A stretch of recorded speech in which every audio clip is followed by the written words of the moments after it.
اعوذ باللہ من الشیطان الرجیم بسم اللہ الرحمن الرحیم۔ تفسیر سورہ رحمان۔ یہ سورت مکی ہے۔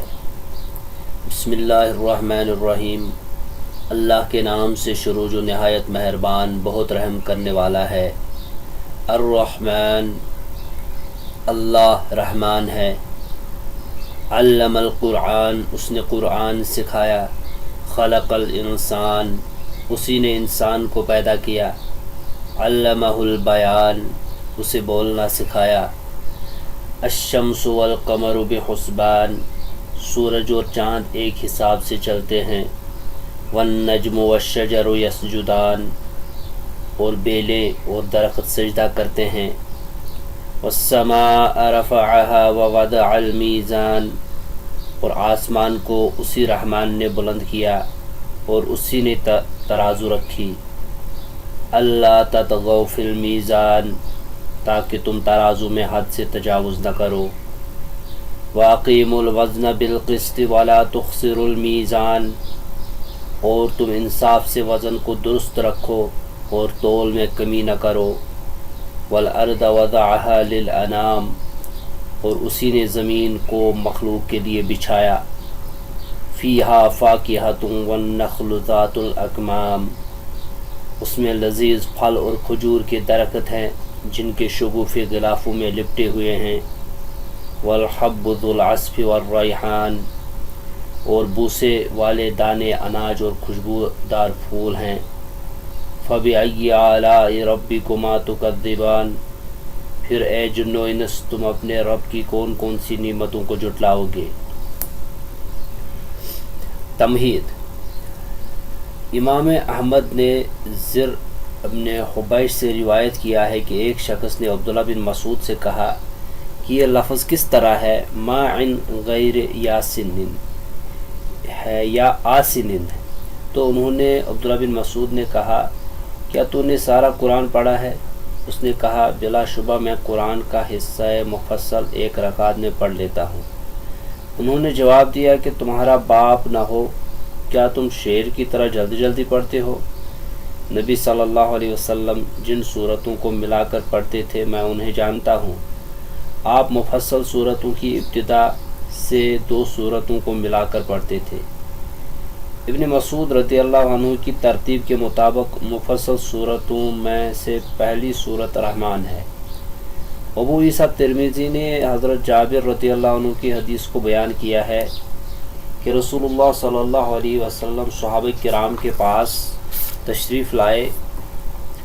آپ نے انہیں اول سے آخر تک مکمل صورت الرحمن سنائی اور وہ خاموشی کے ساتھ سنتے رہے۔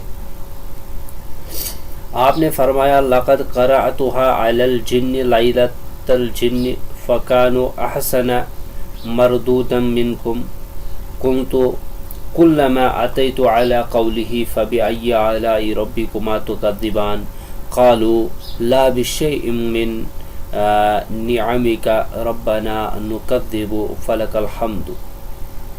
میں نے یہ صورت لیلۃ الجن میں جنوں کو بھی سنائی تھی تو وہ تمہاری نسبت اچھا جواب دینے والے تھے۔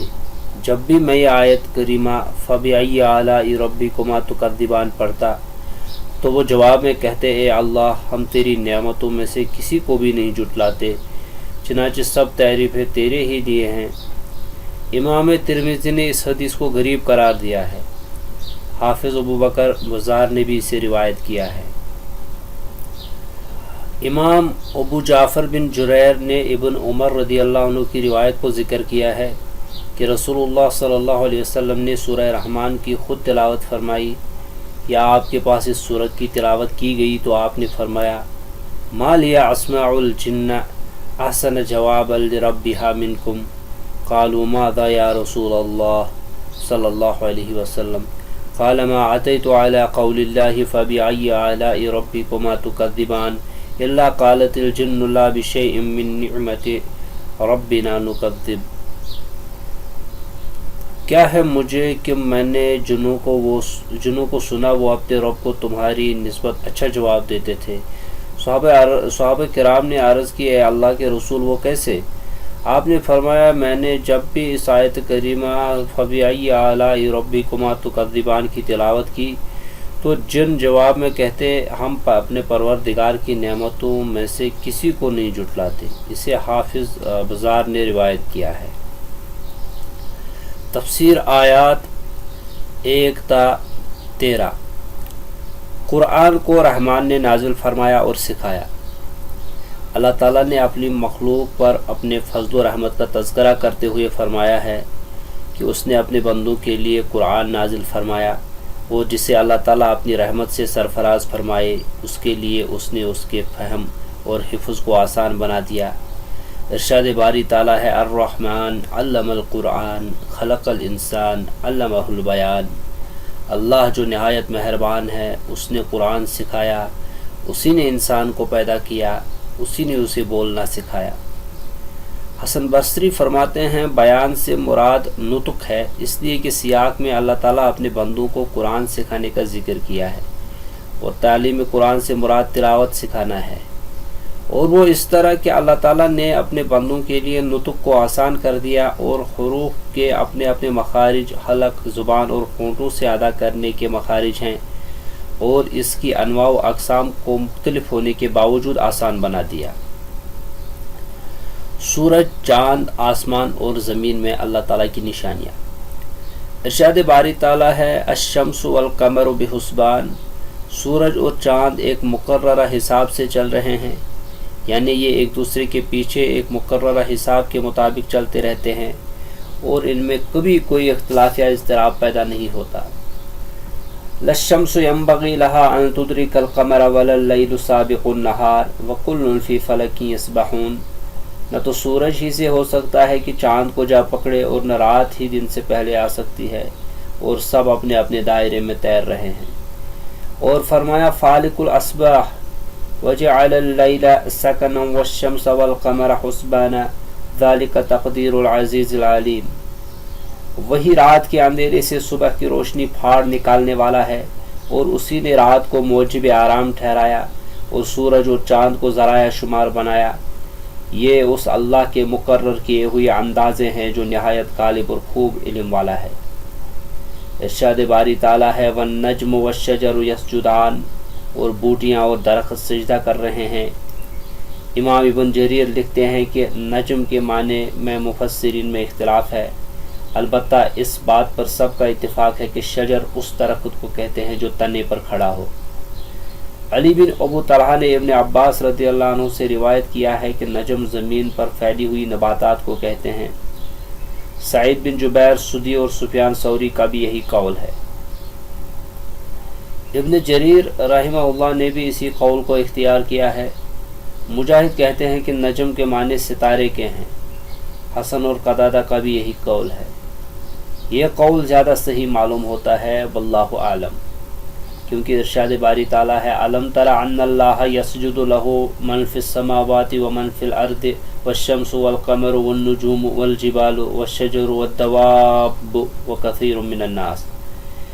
کیا آپ نے نہیں دیکھا جو مخلوق آسمانوں میں ہے اور زمین میں ہے، اور سورج اور چاند اور ستارے اور پہاڑ اور درخت اور چوپائے اور بہت سے انسان اللہ کو سجدہ کرتے ہیں۔ ارشاد باری تعالیٰ ہے والسماء رفعها ووضع المیزان، اور اسی نے آسمان کو بلند کیا اور اسی نے میزان رکھ دی، یعنی عدل قائم کیا، جیسا کہ ارشاد باری تعالیٰ ہے لقد ارسلنا رسولنا بالبینات وانزلنا معهم الکتاب والمیزان لیقوم الناس بالقسط۔ البتہ تحقیق ہم نے اپنے پیغمبروں کو کھلی نشانیاں دے کر بھیجا، اور ان پر کتاب اور ترازو نازل کی تاکہ لوگ انصاف پر قائم رہیں۔ اسی طرح یہاں بھی فرمایا اللہ تطغوا فی المیزان، کہ ترازو سے تولنے میں حد سے تجاوز نہ کرو، یعنی اس نے آسمانوں اور زمین کو حق و عدل کے ساتھ پیدا فرمایا ہے تاکہ تمام اشیاء حق و عدل کے ساتھ قائم رہیں۔ اسی لیے ارشاد فرمایا وَأَقِيمُوا الْوَزْنَ بِالْقِسْطِ وَلَا تُخْسِرُوا الْمِيزَانَ، اور انصاف کے ساتھ ٹھیک تولو اور تول کم مت کرو، یعنی وزن کم نہ دو بلکہ حق اور انصاف کے ساتھ پورا پورا دو، جیسا کہ ارشاد باری تعالیٰ ہے وزنوا بالقسطاس المستقیم، اور ترازو سیدھی رکھ کر تولا کرو۔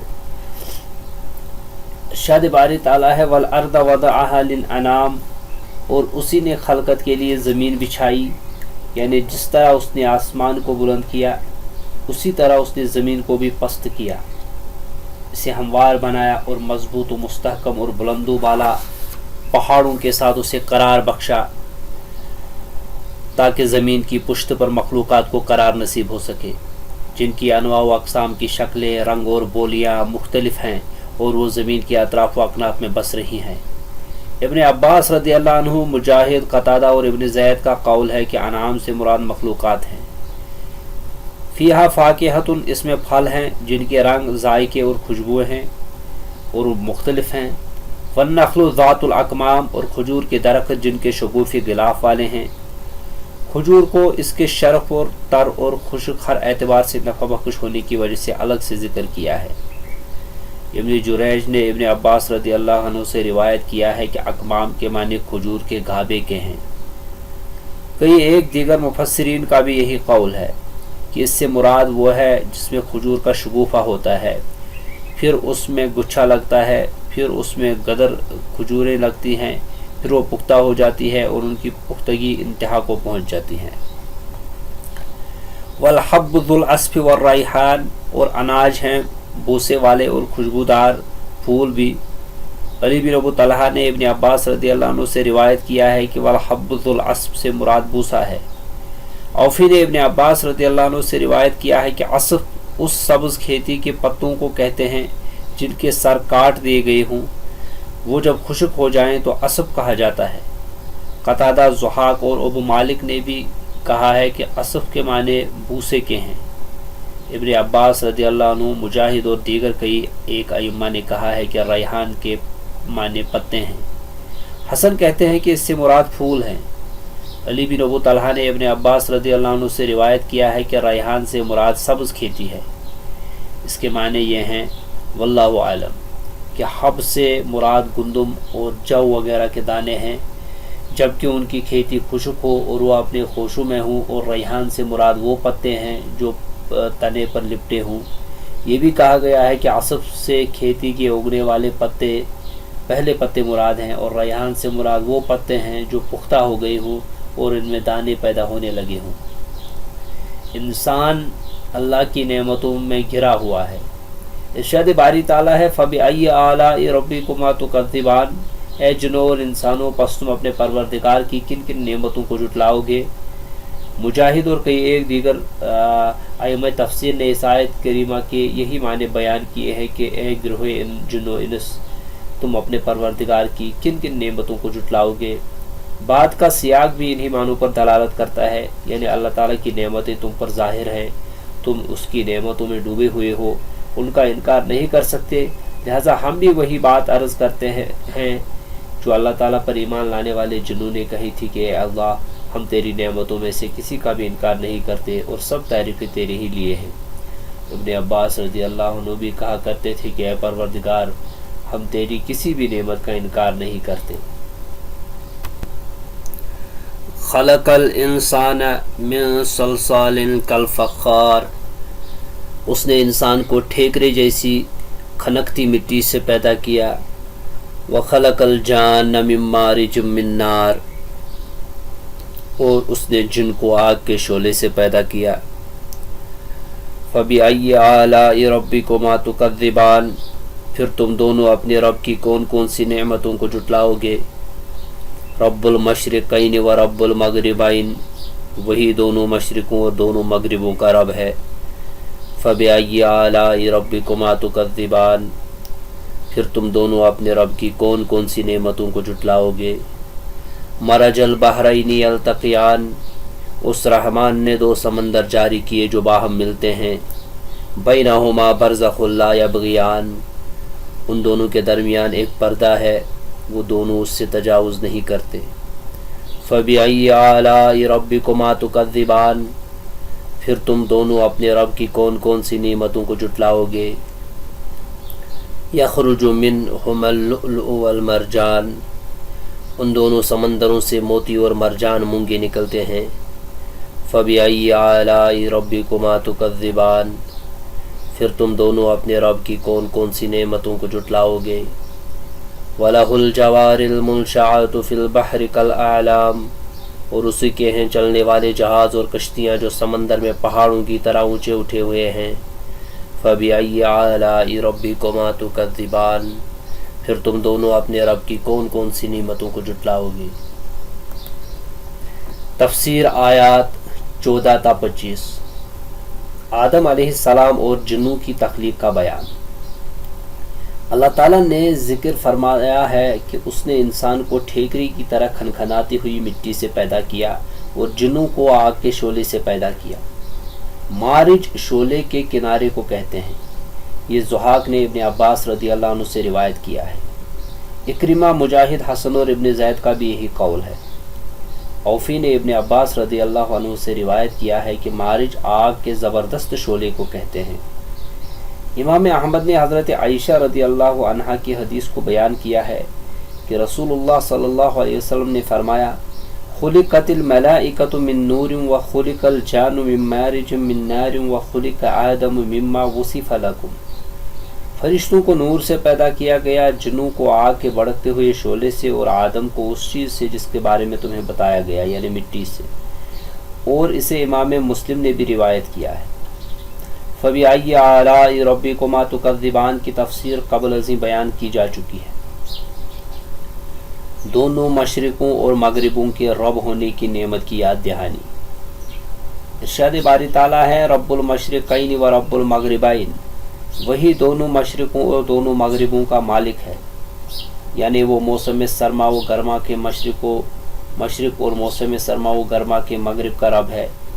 دوسری آیت میں فرمایا، فلا اقسم برب المشارق والمغارب، ہمیں مشرقوں اور مغربوں کے مالک کی قسم۔ یہ سورج کے مطالع کے مختلف ہونے اور ہر روز ایک مطلع سے دوسرے مطلع کی طرف منتقل ہو کر اس سے لوگوں کے سامنے طلوع ہونے کے اعتبار سے ہے۔ اور تیسری آیت میں فرمایا، رب المشرق والمغرب لا الہ الا هو فاتخذہ وکیلا، وہی مشرق اور مغرب کا مالک ہے اور اس کے سوا کوئی معبود نہیں، تو اسے ہی اپنا کارساز بنائیں۔ اس سے جن سے مشارق و مغارب مراد ہے، ان مشارق و مغارب کے اختلاف میں بھی جنوں اور انسانوں کے لیے بہت سی مصلحتیں ہیں، اس لیے فرمایا کہ ایک گروہ جن و انس تم اپنے پروردگار کی کون کون سی نعمتوں کو جھٹلاؤ گے۔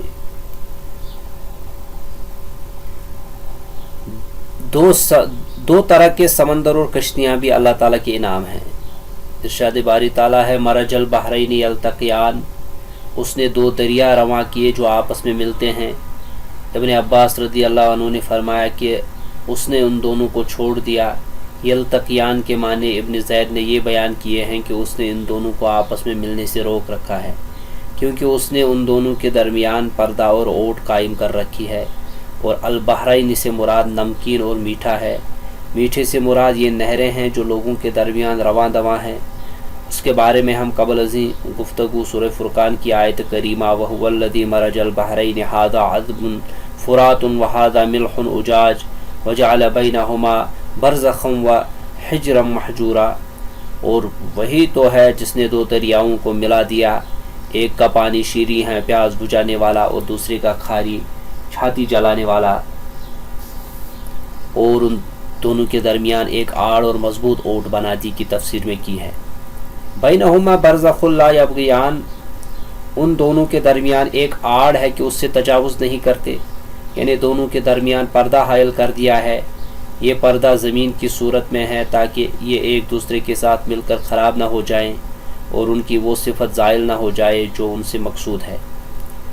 ارشاد باری تعالیٰ ہے، یخرج منہما اللؤلؤ والمرجان، دونوں دریاؤں سے موتی اور مونگے نکلتے ہیں۔ اللؤلؤ سے مراد موتی ہیں جو ایک معروف چیز ہے، اور مرجان کے بارے میں ایک قول یہ ہے کہ اس سے چھوٹے موتی مراد ہیں۔ یہ مجاہد، قتادہ، ابو زرین اور ضحاک کا قول ہے۔ حضرت علی رضی اللہ عنہ سے بھی یہ قول مروی ہے۔ دوسرا قول یہ ہے کہ اس سے بڑے بڑے اور عمدہ موتی مراد ہیں۔ امام ابن جریر نے اس سے بعض سلف سے روایت کیا ہے۔ امام ابن ابو حاتم نے ابن عباس رضی اللہ عنہ سے روایت کیا ہے کہ جب آسمان سے بارش ہوتی ہے تو سیپیاں سمندر میں اپنا منہ کھول دیتی ہیں، ان میں بارش کے پانی کا جو قطرہ داخل ہو جائے وہ موتی بن جاتا ہے۔ اس کی سند صحیح ہے۔ جب اس کا زیور استعمال بھی اہل زمین کے لیے نعمت ہے تو اس کے لیے اللہ تعالیٰ نے اس احسان کا ذکر کرتے ہوئے فرمایا فَبِأَيِّ آلَاءِ رَبِّكُمَا تُكَذِّبَانِ، تم اپنے پروردگار کی کون کون سی نعمتوں کو جھٹلاؤ گے۔ المنشآت کا مفہوم، ارشاد باری تعالیٰ ہے وَلَهُ الْجَوَارِ الْمُنشآت، اور اٹھے ہوئے بحری جہاز بھی اسی کے ہیں، یعنی کشتیاں جو چلتی ہیں فی البحر دریا میں۔ مجاہد کہتے ہیں کہ جن کشتیوں کا بادبان اٹھایا گیا ہو انہیں منشآت کہتے ہیں، اور جن کا بادبان نہ اٹھایا گیا ہو انہیں منشآت نہیں کہتے۔ قتادہ کہتے ہیں کہ منشآت کے معنی مخلوقات کے ہیں۔ دیگر نے کہا ہے کہ منشآت شین کے کسرہ کے ساتھ ہے اور اس کے معنی ہے بادبانی کشتیاں۔ کل اعلام، پہاڑوں کی طرح، یعنی پہاڑوں کی طرح بلند ہے، اور ان کے ذریعے سے مال و اسباب اور سامان تجارت ایک علاقے سے دوسرے علاقے اور ایک ملک سے دوسرے ملک منتقل کیا جاتا ہے، اور اس میں لوگوں کے لیے بہت سے فوائد اور منافع ہیں، اور وہ اپنی ضرورت کے تمام سامان حاصل کرتے رہتے ہیں۔ اسی لیے ارشاد فرمایا فَبِأَيِّ آلَاءِ رَبِّكُمَا تُكَذِّبَانِ، تو تم اپنے پروردگار کی کون کون سی نعمتوں کو جھٹلاؤ گے۔ کل من علیہا فان، ہر چیز جو اس زمین پر ہے فنا ہونے والی ہے۔ وَيَبْقَى وَجْهُ رَبِّكَ ذُو الْجَلَالِ وَالْإِكْرَامِ، اور آپ کے رب ذوالجلال والا اکرام والا چہرہ باقی رہے گا۔ فَبِأَيِّ آلَاءِ رَبِّكُمَا تُكَذِّبَانِ، پھر تم دونوں اپنے رب کی کون کون سی نعمتوں کو جھٹلاؤ گے۔ يَسْأَلُهُ مَن فِي السَّمَاوَاتِ وَالْأَرْضِ كُلَّ يَوْمٍ هُوَ فِي شَأْنٍ، جو کوئی بھی آسمانوں اور زمین میں ہے اسی سے مانگتا ہے، اور وہ ہر روز ہر وقت ایک نئی شان میں ہوتا ہے۔ فَبِأَيِّ آلَاءِ رَبِّكُمَا تُكَذِّبَانِ، پھر تم دونوں اپنے رب کی کون کون سی نعمتوں کو جھٹلاؤ گے۔ تفسیر آیات 26 تا 30۔ بقائے دوام صرف اللہ تعالیٰ ہی کے لیے ہے۔ اللہ رب ذوالجلال نے ارشاد فرمایا ہے کہ سب اہل زمین چل بسیں گے اور موت کا جام پی لیں گے، اسی طرح تمام اہل آسمان بھی فوت ہو جائیں گے، اور اللہ جل شانہ کی ذات پاک کے سوا کسی کو بقا اور دوام نصیب نہیں ہے۔ اس ذات پاک کے لیے موت نہیں ہے کیونکہ وہ حی ہے، اسی لیے اسے کبھی موت نہیں آئے گی۔ قتادہ کہتے ہیں کہ پہلے اللہ سبحانہ و تعالی نے یہ ارشاد فرمایا کہ اسی نے ساری مخلوقات کو پیدا فرمایا، اور اب یہ ارشاد فرمایا کہ تمام مخلوقات فنا پذیر ہونے والی ہیں۔ نبی اکرم صلی اللہ علیہ وسلم کی دعا ہے یا حی یا قیوم یا بدیع السماوات والارض یا ذا الجلال والاکرام لا الہ الا انت برحمتک نستغیث اصلح لنا شأننا کلہ ولا تکلنا الی انفسنا طرفۃ عین ولا الی احد من خلقک۔ اے زندہ رہنے والے، قائم رہنے والے، اے آسمان اور زمین کے موجد، اے عظمت و عزت والے، تیرے سوا کوئی معبود نہیں، ہم تیری رحمت کے ساتھ مدد حاصل کرتے ہیں، ہمارے لیے ہمارے تمام حالات درست فرما دے، اور ہمیں لمحہ بھر بھی ہمارے نفسوں کے اور اپنی مخلوق میں سے کسی کے بھی سپرد نہ فرما۔ امام شعبی فرماتے ہیں جب تم یہ پڑھو کل من علیہا فان تو فوراً بعد میں یہ بھی پڑھ لو وَيَبْقَى وَجْهُ رَبِّكَ ذُو الْجَلَالِ وَالْإِكْرَامِ۔ یہ آیت اس آیت کریمہ کی طرح ہے، کل شیء حالک الا وجہہ، اس کے چہرے کے سوا ہر چیز فنا ہونے والی ہے۔ اس آیت کریمہ میں اللہ تعالیٰ نے اپنے کریم چہرے کی صفت بیان فرمائی ہے کہ وہ عظمت والا، عزت والا، یعنی وہ اس بات کا مستحق ہے کہ اس کی تعظیم کی جائے اور نافرمانی نہ کی جائے، اور اس کی اطاعت کی جائے اور مخالفت نہ کی جائے، جیسا کہ فرمایا وَاصْبِرْ نَفْسَكَ مَعَ الَّذِينَ يَدْعُونَ رَبَّهُمْ بِالْغَدَاوَةِ وَالْعَشِيِّ وَيُرِيدُونَ وَجْهَهُ، اور جو لوگ صبح شام اپنے پروردگار کو پکارتے اور اس کی خوشنودی کے طالب ہیں، ان کے ساتھ صبر کرتے رہے۔ نیز جیسا کہ صدقہ کرنے والوں کی بابت اس نے فرمایا ہے، وہ کہتے ہیں انما نطعمکم لوجہ اللہ، ہم تمہیں خالص اللہ کے لیے کھلاتے ہیں۔ ابن عباس فرماتے ہیں ذو الجلال والاکرام کے معنی یہ ہیں کہ وہ عظمت و کبریائی کا مالک ہے۔ اللہ تعالیٰ نے جب یہ بیان فرمایا کہ فوت ہونے کے اعتبار سے جب اہل زمین برابر ہیں، وہ سب آخرت کی طرف سدھارنے والے ہیں، اور رب ذوالجلال والاکرام عدل و انصاف کے ساتھ ان میں فیصلہ فرمانے والے ہیں، تو ساتھ ہی یہ بھی فرما دیا فَبِأَيِّ آلَاءِ رَبِّكُمَا تُكَذِّبَانِ، تو تم اپنے پروردگار کی کون کون سی نعمتوں کو جھٹلاؤ گے۔ ارشاد باری تعالیٰ ہے یسألہ من فی السماوات والارض کل یوم ھو فی شأن، آسمانوں اور زمین میں جتنے لوگ ہیں سب اسی سے مانگتے ہیں اور وہ ہر دن ایک نئی شان میں ہے۔ اللہ تعالیٰ نے بیان فرمایا کہ وہ اپنے سوا سب سے بے نیاز ہے، جبکہ تمام مخلوقات ہر حال میں اس کی محتاج، اور وہ اپنی زبان حال و قال سے ہر وقت اس سے مانگتے رہتے ہیں، اور وہ ہر دن ایک نئی شان میں ہوتا ہے۔ عامش نے مجاہد سے اور انہوں نے عبید بن عمیر سے روایت کیا ہے کہ کل یوم ھو فی شان کے معنی یہ ہیں کہ اس کی شان یہ ہے کہ وہ دعا کرنے والے کی دعا کو شرف قبولیت سے نوازتا ہے، مانگنے والے کو عطا فرماتا ہے، قیدی کو رہائی دیتا ہے اور بیمار کو شفا بخشتا ہے۔ سنفرغ لکم ایھا الثقلان، اے دو باری گروہو جن و انس، ان قریب ہم تمہارے حساب کے لیے فارغ ہوں گے۔ فَبِأَيِّ آلَاءِ رَبِّكُمَا تُكَذِّبَانِ، پھر تم دونوں اپنے رب کی کون کون سی نعمتوں کو جھٹلاؤ گے۔ یا معشر الجن والانس ان استطعتم ان تنفذوا من اقطار السماوات والارض فانفذوا لا تنفذون الا بسلطان، اے گروہ جن و انس، اگر تم آسمان اور زمین کے کناروں سے نکل جانے کی طاقت رکھتے ہو تو نکل جاؤ، قوت اور غلبے کے بغیر تو تم نکل ہی نہیں سکتے، اور وہ قوت تم میں کہاں۔ فَبِأَيِّ آلَاءِ رَبِّكُمَا تُكَذِّبَانِ، پھر تم دونوں اپنے رب کی کون کون سی نعمتوں کو جھٹلاؤ گے۔ یرسل علیکما شواظ من نار ونحاس فلا تنتصران، تم دونوں پر آگ کا شعلہ اور دھواں چھوڑ دیا جائے گا، پھر تم اس کے مقابلے میں ایک دوسرے کی مدد نہ کر سکو گے۔ فَبِأَيِّ آلَاءِ رَبِّكُمَا تُكَذِّبَانِ، پھر تم دونوں اپنے رب کی کون کون سی نعمتوں کو جھٹلاؤ گے۔ تفسیر آیات 31 تا 36۔ جنوں اور انسانوں کی سرزنش۔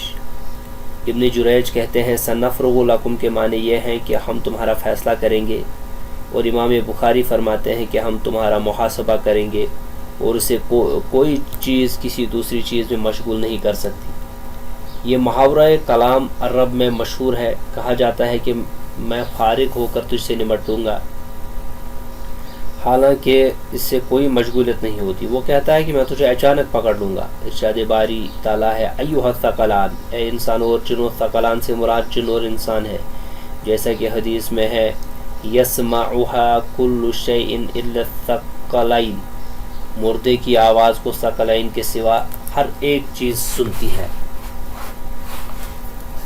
اور ایک روایت میں ثقلین کے بجائے الا الانس والجن کے الفاظ آتے ہیں۔ فَبِأَيِّ آلَاءِ رَبِّكُمَا تُكَذِّبَانِ، تو تم اپنے پروردگار کی کون کون سی نعمتوں کو جھٹلاؤ گے۔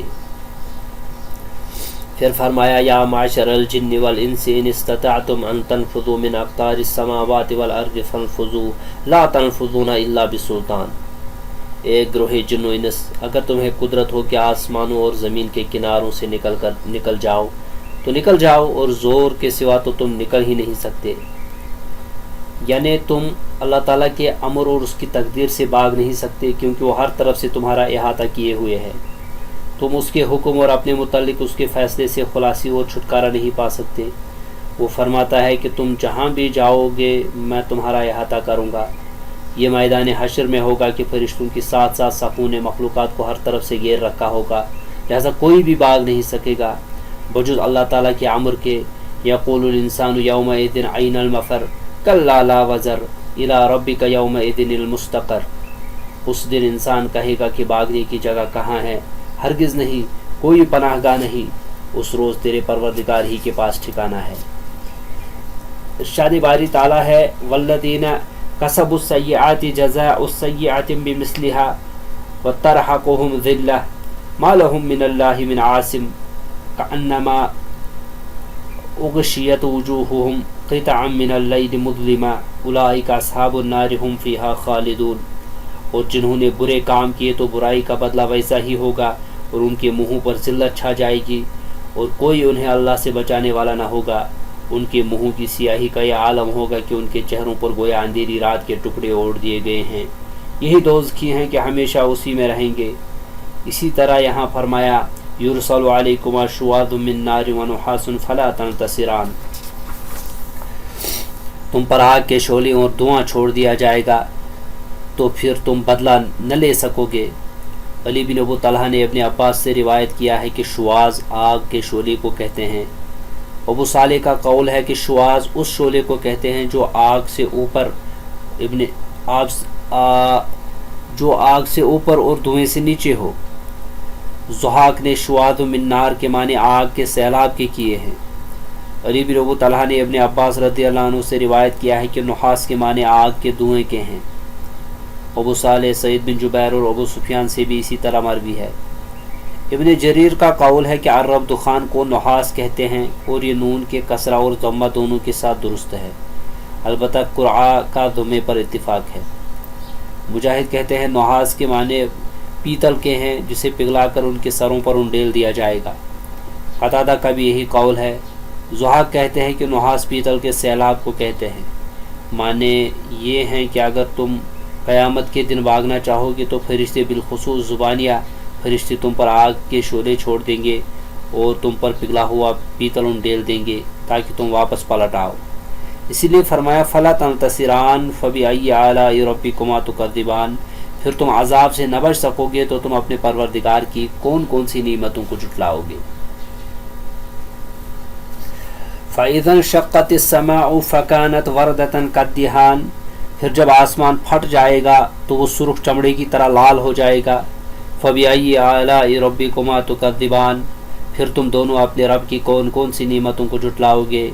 فَيَوْمَئِذٍ لَا يُسْأَلُ عَنْ ذَنبِهِ إِنسٌ وَلَا جَانٌ، پھر اس دن کسی انسان اور کسی جن سے اس کے گناہ کی بابت نہیں پوچھا جائے گا۔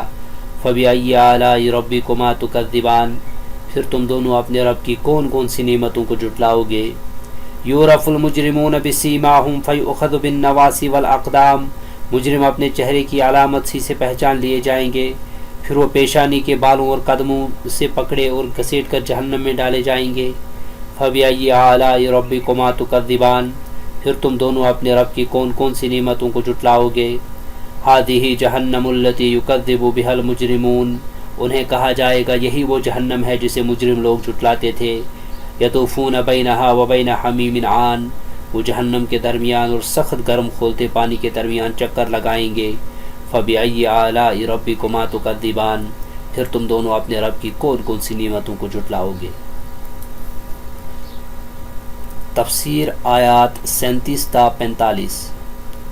قیامت کے دن کی ہولناکیوں اور مجرموں کا حال۔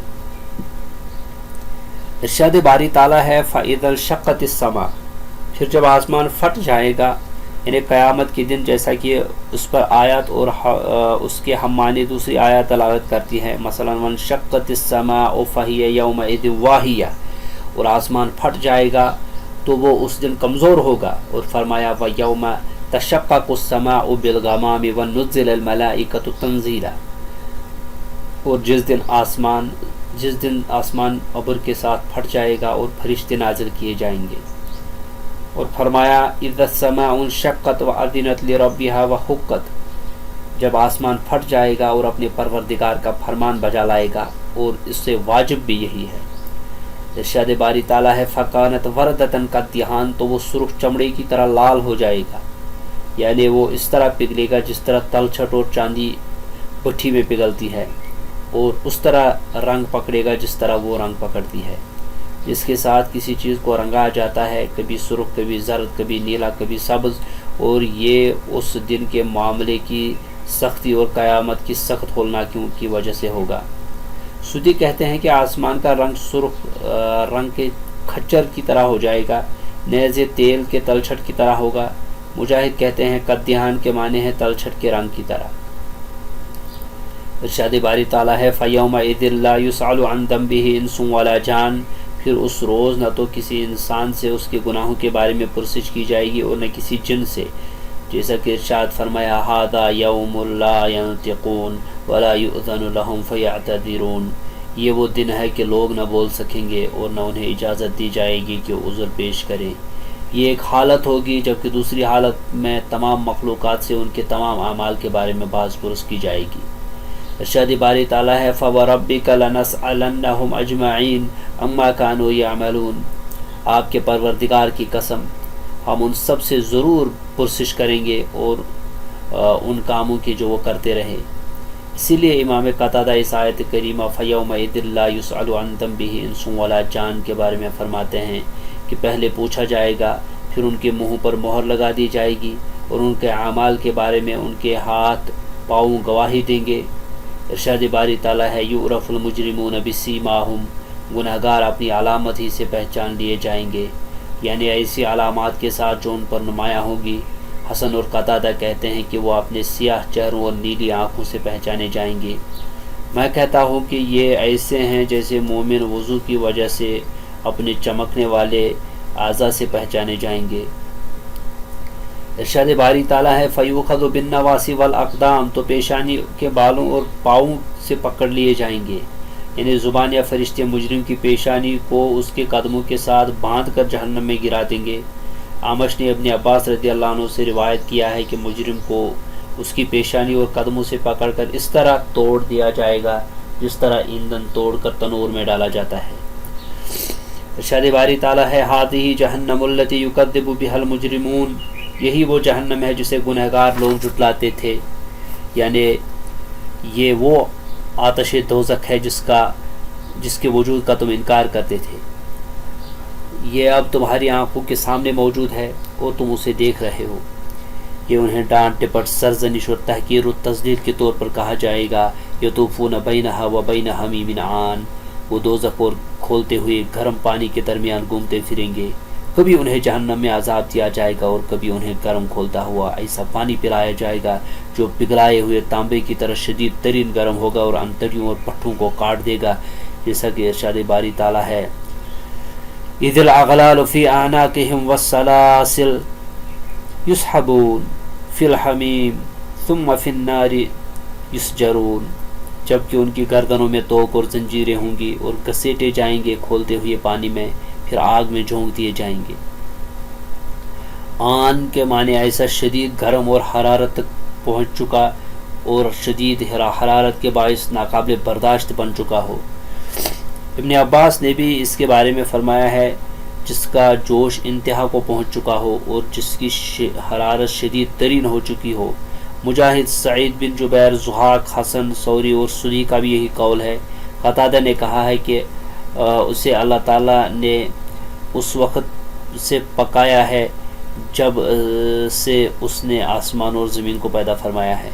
محمد بن قیب قرظی کا قول ہے کہ آدمی کو پیشانی سے پکڑ کر کھولتے ہوئے گرم شدید ترین پانی میں گھسیٹا جائے گا حتیٰ کہ اس کا گوشت پگھل جائے گا اور سر کی ہڈیاں اور آنکھیں باقی رہ جائیں گی، جیسا کہ اللہ تعالیٰ نے ارشاد فرمایا فی حمیم ثم فی النار یسجرون، کھولتے ہوئے پانی میں پھر آگ میں جھونک دیے جائیں گے۔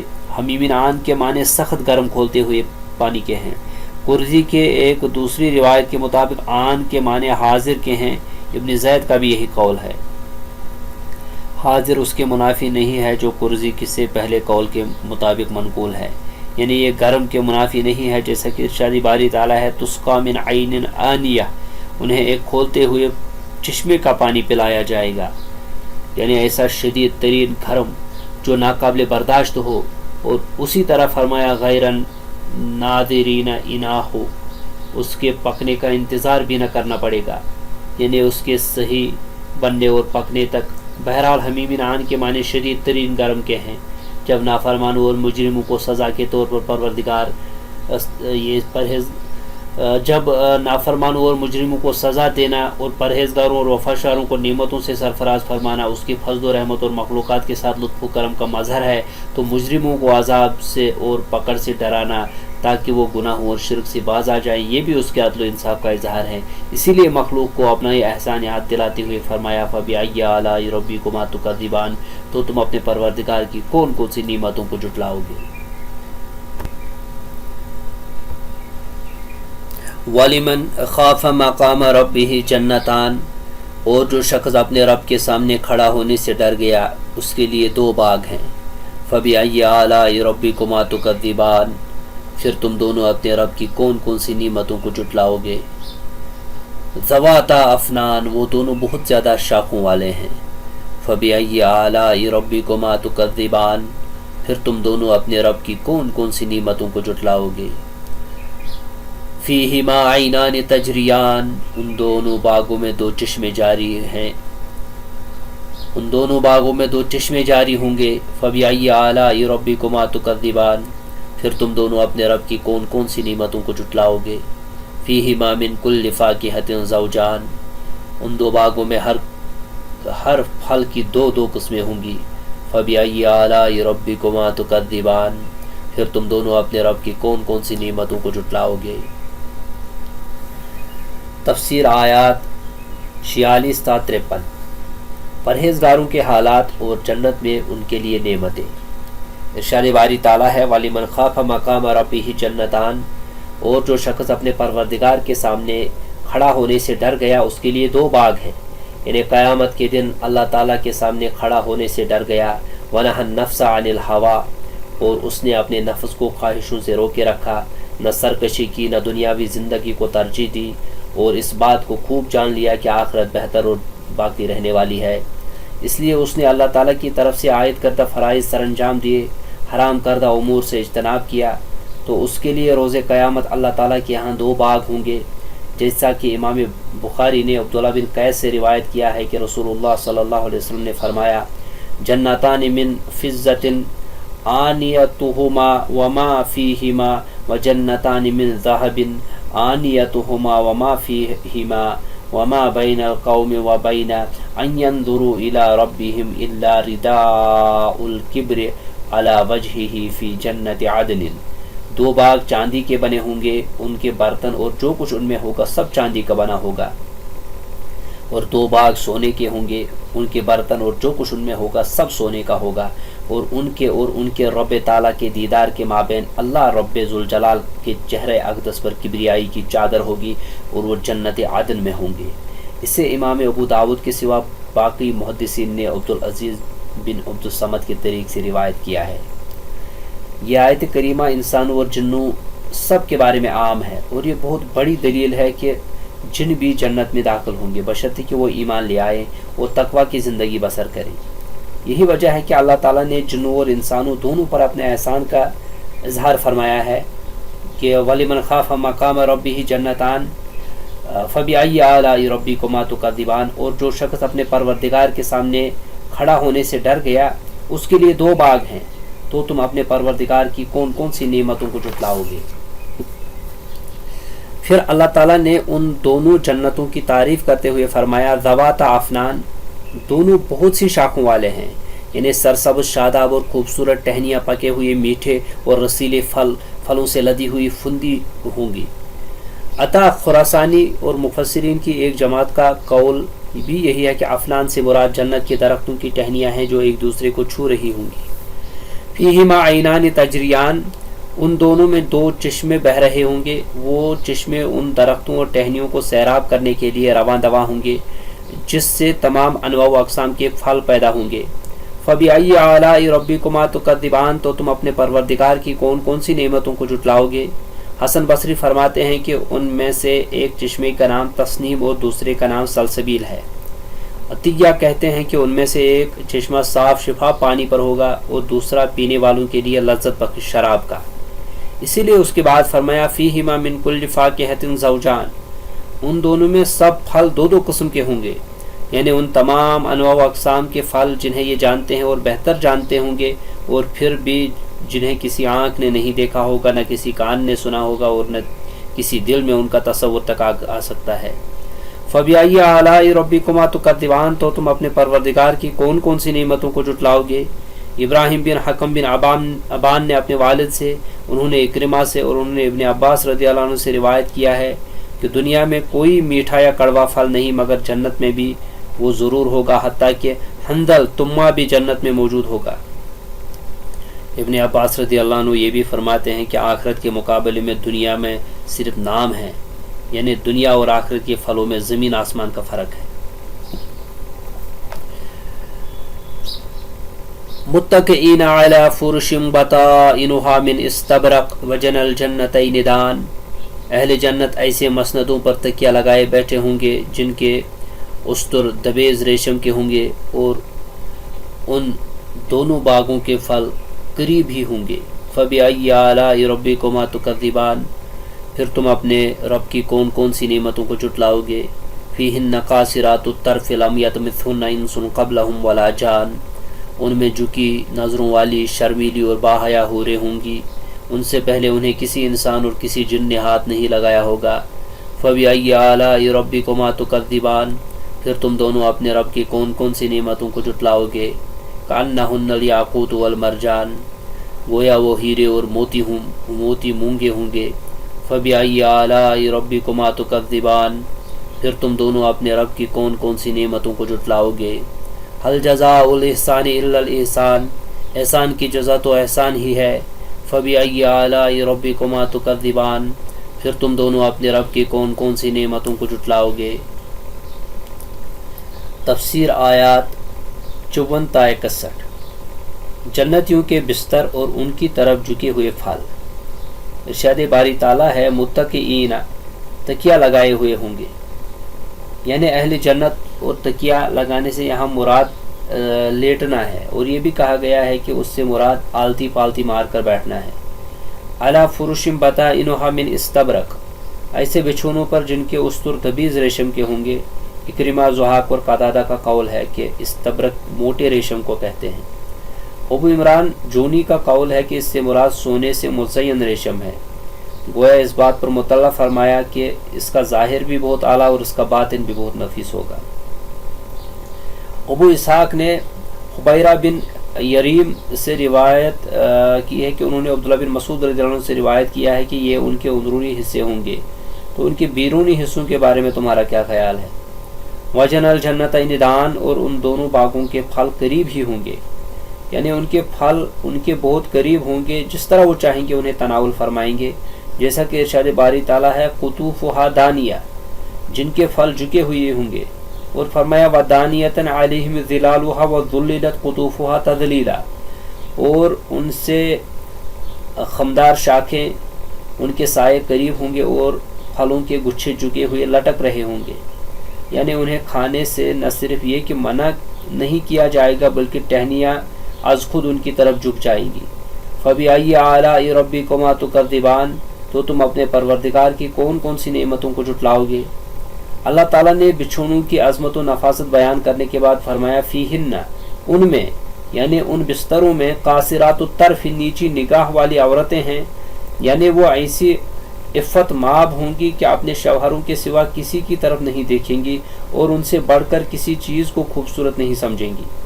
یہ ابن عباس رضی اللہ عنہ، قتادہ، عطا خراسانی اور ابن زید کا قول ہے۔ روایت ہے کہ ان میں سے ایک اپنے شوہر سے کہے گی وَلِلَّهِ مَا فِي الْجَنَّةِ شَيْءٌ أَحْسَنَ مِنْكَ وَمَا فِي الْجَنَّةِ شَيْءٌ أَحَبَّ إِلَيَّ مِنْكَ فَالْحَمْدُ لِلَّهِ الَّذِي جَعَلَكَ لِي وَجَعَلَنِي لَكَ، اللہ کی قسم میں جنت میں تجھ سے بڑھ کر خوبصورت کسی اور چیز کو نہیں دیکھتی، اور نہ جنت میں تجھ سے بڑھ کر مجھے کوئی چیز محبوب ہے۔ سب تعریفیں اس اللہ کے لیے ہیں جس نے تجھے میرے لیے اور مجھے تیرے لیے بنایا۔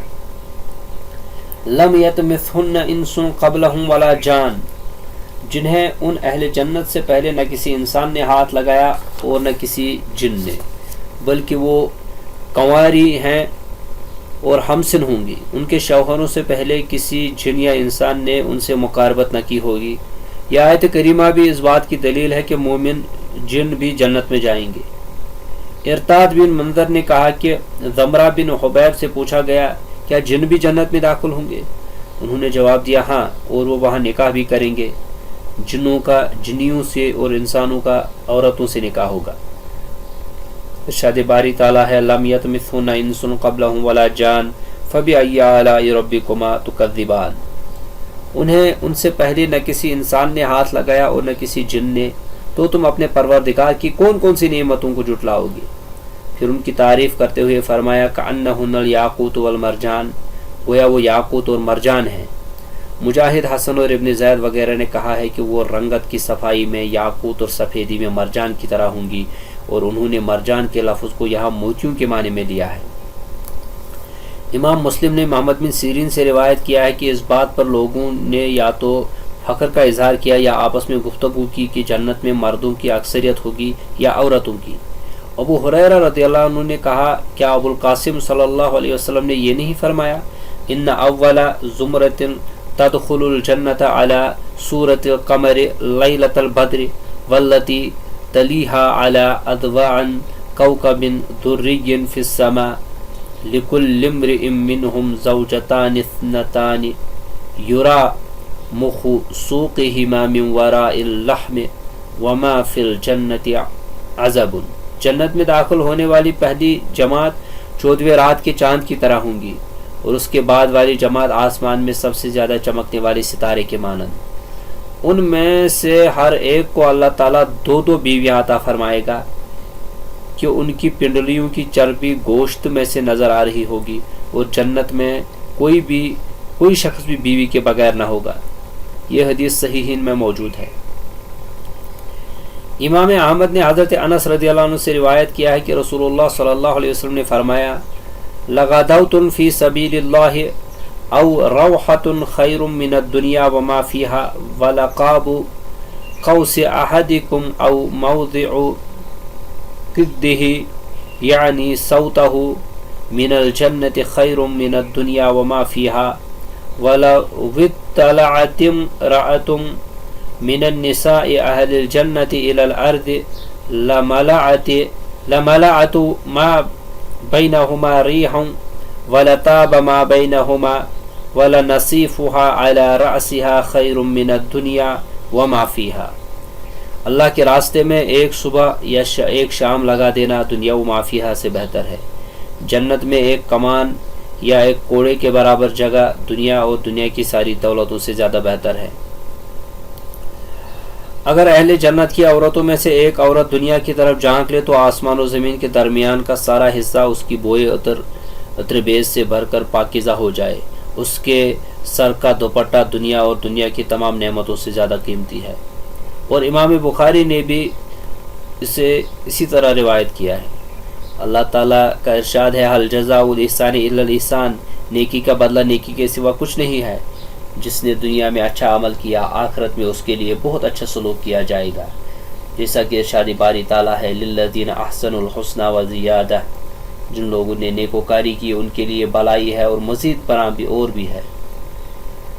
اللہ تعالیٰ نے جب ایسی عظیم الشان نعمتوں کا ذکر فرمایا جن کی قیمت کوئی عمل نہیں بن سکتا، بلکہ یہ محض اس کے فضل و کرم ہوگا، اور اسی لیے ان تمام نعمتوں کے ذکر کے بعد فرمایا، فَبِأَيِّ آلَاءِ رَبِّكُمَا تُكَذِّبَانِ، تو تم اپنے پروردگار کی کون کون سی نعمتوں کو جھٹلاؤ گے۔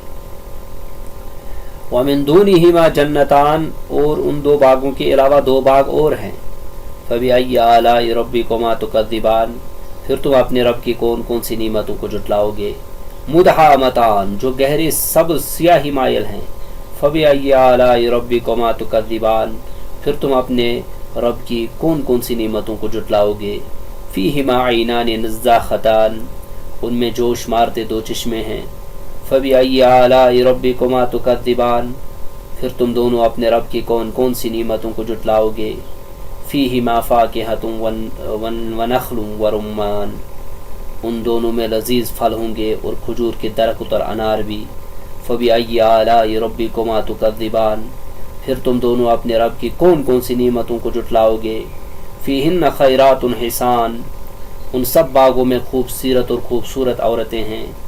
فَبِأَيِّ آلَاءِ رَبِّكُمَا تُكَذِّبَانِ، پھر تم دونوں اپنے رب کی کون کون سی نعمتوں کو جھٹلاؤ گے۔ حور مقصورات فی الخیام، حوریں جو خیموں میں محفوظ ہیں۔ فَبِأَيِّ آلَاءِ رَبِّكُمَا تُكَذِّبَانِ، پھر تم دونوں اپنے رب کی کون کون سی نعمتوں کو جھٹلاؤ گے۔ لم یطمثہن انس قبلہم ولا جان، ان سے پہلے انہیں کسی انسان اور کسی جن نے ہاتھ نہیں لگایا ہوگا۔ فَبِأَيِّ آلَاءِ رَبِّكُمَا تُكَذِّبَانِ، پھر تم دونوں اپنے رب کی کون کون سی نعمتوں کو جھٹلاؤ گے۔ متکئین علی رفرف خضر وعبقری حسان، سبز اور نہایت نفیس اور نادر قالینوں پر تکیہ لگائے بیٹھے ہوں گے۔ فَبِأَيِّ آلَاءِ رَبِّكُمَا تُكَذِّبَانِ، پھر تم دونوں اپنے رب کی کون کون سی نعمتوں کو جھٹلاؤ گے۔ تبارک اسم ربک ذی الجلال والاکرام، آپ کے رب ذوالجلال والا اکرام کا نام بہت ہی برکت والا ہے۔ تفسیر آیات 62 تا 78۔ دو باغ کن کے لیے ہوں گے؟ یہ دو باغ مقام و مرتبہ اور فضیلت میں پہلے باغوں کی نسبت کم تر ہوں گے، کیونکہ ارشاد باری تعالیٰ ہے وَمِن دُونِهِمَا جَنَّتَانِ، اور ان دو باغوں کے علاوہ دو باغ اور ہیں۔ قبل ازیں یہ حدیث بیان کی جا چکی ہے، جنتان من فضة آنیتہما وما فیہما وجنتان من ذہب آنیتہما وما فیہا، دو باغ چاندی کے ہوں گے، ان میں برتن اور دیگر اشیاء بھی چاندی کی بنی ہوں گی، اور دو باغ سونے کے ہوں گے اور ان میں برتن اور دیگر اشیاء بھی سونے کی بنی ہوں گی۔ پہلے دو باغ مقربین کے لیے اور دوسرے دو اصحاب الیمین کے لیے ہوں گے۔ پہلے باغوں کے دوسرے دو باغوں پر شرف اور فضیلت کے کئی دلائل ہیں۔ پہلے دو باغوں کا اللہ تعالیٰ نے پہلے ذکر فرمایا ہے اور تقدیم افضلیت کی دلیل ہے، اور پھر فرمایا وَمِن دُونِهِمَا جَنَّتَانِ، اور ان دو باغوں کے علاوہ دو باغ اور ہیں۔ اس سے بھی پہلے باغوں کے شرف اور علو مرتبت کی طرف اشارہ ملتا ہے۔ وہاں فرمایا تھا ذواتا افنان، دونوں بہت سی شاخوں والے ہیں، اور یہاں فرمایا مدہامتان، دونوں سیاہی مائل گہرے سبز ہیں، یعنی پانی سے شدید سیرابی کے باعث وہ سیاہ معلوم ہوتے ہیں۔ ابن عباس رضی اللہ عنہ نے فرمایا کہ پانی سے شدید سیرابی کے باعث گھنے سبز ہونے کی وجہ سے سیاہ معلوم ہوتے ہوں گے۔ محمد بن کعب نے کہا کہ اس کے معنی یہ ہیں کہ وہ سبزے سے بھرے ہوں گے اور درختوں کی باہم پیوست شاخوں کی سرسبزی اور شادابی اور تازگی میں کوئی شک نہیں ہوتا۔ وہاں فرمایا تھا فیہما عینان تجریان، ان میں دو چشمے بہہ رہے ہیں، اور یہاں فرمایا نزاختان، جوش مارتے ہوئے۔ علی بن ابو طلحہ نے ابن عباس رضی اللہ عنہ سے روایت کیا ہے کہ وہ چشمے بہہ رہے ہوں گے جبکہ ابلنا بہنے کی نسبت زیادہ قوی ہوتا ہے۔ ضحاک کہتے ہیں نزاختان کے معنی یہ ہیں کہ وہ پانی سے بھرے ہوں گے اور ان میں پانی کبھی ختم نہیں ہوگا۔ وہاں فرمایا تھا فیہما من کل فاکہۃ زوجان، ان دونوں میں ہر پھل کی دو دو قسمیں ہوں گی، اور یہاں فرمایا ہے فیہما فاکہۃ ونخل ورمان، ان دونوں میں لذیذ پھل اور کھجوریں اور انار ہوں گے۔ اس میں کوئی شک نہیں کہ پہلے باغات میں انواع و اقسام کا عموم اور کثرت بیان کی گئی ہے، اور دوسری آیات میں نکرہ سیاہ کے اس بات کے لیے ہے اور عموم کے لیے نہیں۔ اسی وجہ سے کھجور اور انار کا ذکر فرمایا، اور یہ خاص کے عام پر عطف کے قبیل سے ہے، جیسا کہ امام بخاری اور کئی دیگر ائمہ نے فرمایا ہے۔ کھجور اور انار کا بطور خاص اسی لیے ذکر فرمایا کہ یہاں انہیں دیگر پھلوں پر شرف حاصل ہے۔ اور فرمایا فیہن خیرات الحسان، ان میں نیک سیرت اور خوبصورت عورتیں ہیں۔ کہا گیا ہے کہ اس کے معنی یہ ہیں کہ جنت میں بہت سی اچھی اچھی اور خوبصورت چیزیں ہوں گی، یہ قول امام قتادہ کا ہے۔ یہ بھی کہا گیا ہے کہ اس کے معنی یہ ہیں کہ جنت میں صالح خوبصورت جسم اور خوبصورت چہرے والی عورتیں ہوں گی، یہ جمہور کا قول ہے، اور حضرت ام سلمہ رضی اللہ عنہا سے مرفوعاً بھی مروی ہے۔ ایک اور حدیث میں ہے کہ غزال چشم حوریں یہ گیت گائیں گی، نحن الخیرات الحسان خلقنا لازواج کرام، ہم بہترین سیرت و خوبصورت ہیں اور معزز و محترم خاوندوں کے لیے پیدا کی گئی ہیں۔ پھر فرمایا حور مقصورات فی الخیام، حوریں ہیں جو خیموں میں مستور ہیں، اور وہاں فرمایا تھا فیہن قاصرات الطرف، ان میں نیچی نگاہ والی عورتیں ہیں۔ اور اس میں کوئی شک نہیں کہ جس نے اپنی نظر کو خود جھکا لیا ہو وہ اس سے افضل ہوگا جس کی نظر کو جھکا دیا گیا ہو۔ گو سب کی سب پاک باز، عفت مآب اور کنواری ہوں گی۔ جنتیوں کے خیمے کس چیز کے بنے ہوئے ہوں گے؟ ارشاد باری تعالیٰ ہے فی الخیام، خیموں میں مستور ہیں۔ امام بخاری نے عبداللہ بن قیس رضی اللہ عنہ سے روایت کیا ہے کہ رسول اللہ صلی اللہ علیہ وسلم نے فرمایا ان فی الجنت خیمۃ من لؤلؤۃ مجوفۃ عرضها 60 میلا فی کل زاویۃ منها اہل ما یرون الآخرین یطوف علیہم مؤمنون، بلا شبہ جنت میں جوف دار موتیوں سے بنا ہوا ایک خیمہ ہوگا جس کا عرض 60 میل ہوگا، اس کے ہر گوشے میں مومن کے اہل خانہ ہوں گے جو دوسروں کو نہیں دیکھیں گے، اور مومن ان اپنے اپنے اہل خانہ کے پاس آئیں گے اور جائیں گے۔ ایک روایت میں ہے 30 میلا، خیمے کا عرض 30 میل ہوگا۔ مسلم کی روایت میں یہ الفاظ اس طرح ہیں، ان للمؤمن فی الجنۃ لخیمۃ من لؤلؤۃ واحدۃ مجوفۃ طولها 60 میلا للمؤمن فیها اہلون یطوف علیہم المؤمن فلا یری بعضهم بعضا۔ بے شک مومن کے لیے جنت میں ایک ہی جوفدار موتی سے بنایا گیا خیمہ ہوگا جس کا طول 60 میل ہوگا۔ مومن کے اس میں اہل خانہ ہوں گے، مومن ان کے پاس جائے گا اور وہ ایک دوسرے کو نہیں دیکھیں گے۔ ارشاد باری تعالیٰ ہے، لم یطمثھن انس قبلہم ولا جان، انہیں ان اہل جنت سے پہلے نہ کسی انسان نے ہاتھ لگایا اور نہ کسی جن نے۔ یہی بات پہلے بھی بیان فرمائی گئی ہے، مگر اس میں یہ اضافہ بھی ہے، کأنہن الیاقوت والمرجان فبأی آلاء ربکما تکذبان، گویا وہ یاقوت اور مرجان ہے تو تم اپنے پروردگار کی کون کون سی نعمتوں کو جھٹلاؤ گی۔ ارشاد باری تعالیٰ ہے، متکئین علی رفرف خضر وعبقری حسان، سبز قالینوں اور نفیس مسندوں پر تکیہ لگائے ہوئے بیٹھے ہوں گے۔ علی بن ابو طلحہ نے ابن عباس رضی اللہ عنہ سے روایت کیا ہے کہ رفرف کے معنی قالین کے ہیں۔ مجاہد، اکرمہ، حسن، قتادہ، ضحاک اور کئی دیگر ائمہ کا بھی یہی قول ہے کہ اس سے مراد پلنگ پوش ہیں۔ علا بن بدر نے کہا کہ تختوں پر رفرف اس طرح ہوتا ہے جیسے لٹکنے والے قالین ہوں۔ وعبقرین حسان اور نفیس مسندوں پر ابن عباس رضی اللہ عنہ، قتادہ، ضحاک اور سدی کا قول ہے کہ عبقری کے معنی مسند کے ہیں۔ پھر فرمایا، تبارک اسم ربک ذی الجلال والاکرام، آپ کے رب ذوالجلال والاکرام کا نام بڑا بابرکت ہے، یعنی وہ ذات پاک اس کی مستحق ہے کہ اس کی تعظیم بجا لائی جائے اور اس کی نافرمانی نہ کی جائے، اس کی عزت کی جائے اور عبادت کی جائے، اس کا شکر ادا کیا جائے اور کفران نعمت نہ کیا جائے، اس کا ذکر کیا جائے اور اسے بلایا نہ جائے۔ ابن عباس رضی اللہ عنہ فرماتے ہیں، ذی الجلال والاکرام کے معنی یہ ہیں کہ وہ عظمت و کبریائی کا مالک ہے۔ دوسری حدیث میں ہے، ان من اجلال اللہ اکرام ذی شیعۃ المسلم وحامل القرآن غیر الغالی فیہ وللجافی عنہ و اکرام ذی السلطان المقسط۔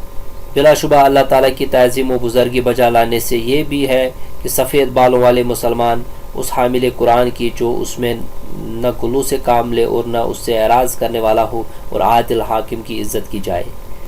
امام احمد نے ربیہ بن عامر سے روایت کیا ہے کہ میں نے رسول اللہ صلی اللہ علیہ وسلم کو ارشاد فرماتے ہوئے سنا، الذو بذل الجلال والاکرام، ذوالجلال والاکرام سے وابستہ ہو جاؤ۔ اسے امام نسائی نے بھی روایت کیا ہے۔ جوہری کہتے ہیں، الذو فلان بفلان کے معنی لازم وابستہ ہو جانے کے ہیں۔ ابن مسعود رضی اللہ عنہ کا بھی قول ہے کہ دعا میں یا ذوالجلال والاکرام کو لازم کر لو۔ یہ بھی کہا جاتا ہے کہ الذات کے معنی الحاح و زاری کے ہیں۔ میں امام ابن کثیر کہتا ہوں کہ دونوں معنی قریب قریب ہیں، واللہ اعلم، اور اس سے مراد مداومت، لزوم اور الحاح و زاری ہیں۔ صحیح مسلم اور سنن اربعہ میں حضرت عائشہ رضی اللہ عنہا سے روایت ہے کہ رسول اللہ صلی اللہ علیہ وسلم نماز سے سلام پھیرنے کے بعد اس قدر بیٹھا کرتے تھے کہ یہ کلمات پڑھے جا سکے، اللہم انت السلام ومنک السلام تبارکت یا ذا الجلال والاکرام۔ اے اللہ تو سلامتی والا ہے، تیری ہی طرف سے سلامتی ہے، تو بہت بابرکت ہے، اے جلال و عزت کے مالک۔ سورہ رحمان کی تفسیر مکمل ہو گئی، وللہ الحمد والمنہ۔